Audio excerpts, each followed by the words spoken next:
One of the first events that we put on here was the Wingman Day, that first month that I was here. And we shut down the flight line and we ran around the flight line. And the one thing that stood out to me was these bright orange shirts. The one thing that really stood out from the bright orange shirts is that when everybody took off, you could see the bright orange pack moving in front of everybody else.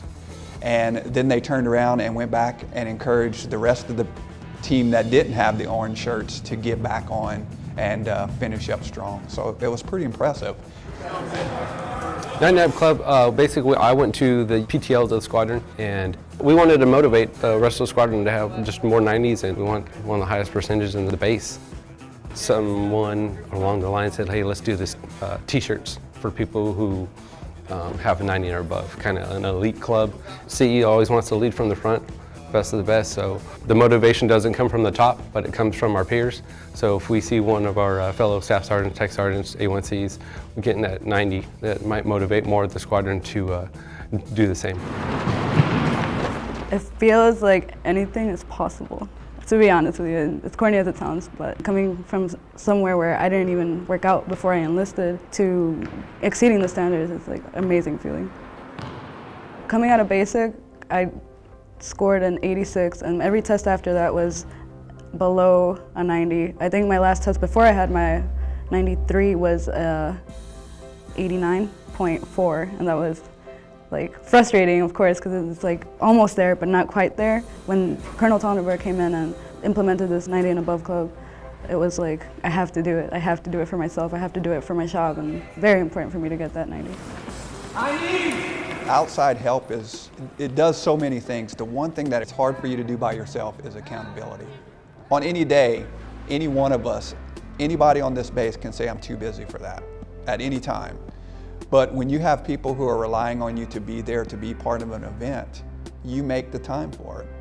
And that's really what I see that the CE team is helping me do, is make the dedicated time to take care of myself so that I can continue to lead in the wing. I want, come here, yes, turn around, sir. I want one of these. I was told through the rumor that he wanted an orange t-shirt too. The rest of the squadron sees that, wing leadership likes what we're doing too, so that motivates the rest of the squadron. I'm really proud of the program. I hope it keeps going like I said, and I hope one day the entire squadron has all orange t-shirts. Switch. I got to thinking this morning about when I was preparing for PT, is the physical pillar of our resilience. It's the one that builds the other ones. In a PT session, it's probably one of the few times that you get to actively encourage someone. How you doing here, sir? Good, how about yourself? Good. That physical teamwork that's going on in PT session is building the social pillar.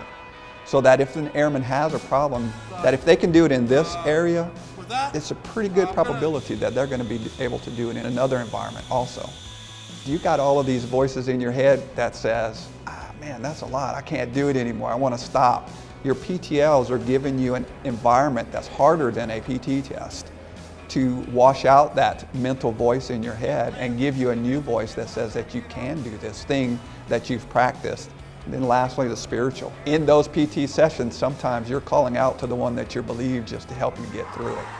Your physical fitness and the pillars that you're trying to strengthen around it can come from that PT session. Moving!